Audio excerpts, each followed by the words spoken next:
Chuck Todd is NBC's political director and moderator of Meet the Press. Chuck, good morning. Good to see you. So tomorrow, the Electoral College will make it official for Joe Biden.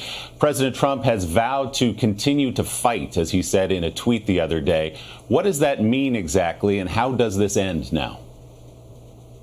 Well, you know, sometimes you don't know what it means with the president. A week ago, the Trump campaign, or what's left of it, carefully briefed some of us on all of their lawsuits, that the ones that they said we should take seriously and were legitimate. And a day later, the president threw out all of those and then jumped on this other lawsuit none of us had ever heard of. So that has since been dismissed by the Supreme Court. Look, probably the final thing he could do is to find somebody in a Republican in the House or in the Senate on January 6th to object, which could slow down the counting of the Electoral College votes. But other than that, he is out of legitimate options. But I say that you just never know what he may try to tweet out or attempt or rhetorically do.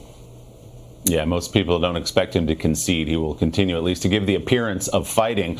One place he can take some credit, Chuck, is on this vaccine. We saw the beautiful pictures coming out of Michigan this morning of those boxes going out. Tomorrow we expect the first vaccinations.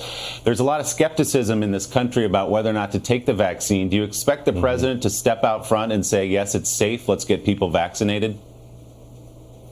Well, they need a lot of folks to be doing that. It's not just Donald Trump. I mean, when you look at it, you know, there was a survey down in one of the largest hospital systems in Miami, Willie, where half of the hospital workers were not quite ready. Only about half were ready to take the vaccine right away. Another half wanted to hold off. So this is something that I think the government needs to take more seriously, be more aggressive. They need to have people talking to the communities that they have influence over.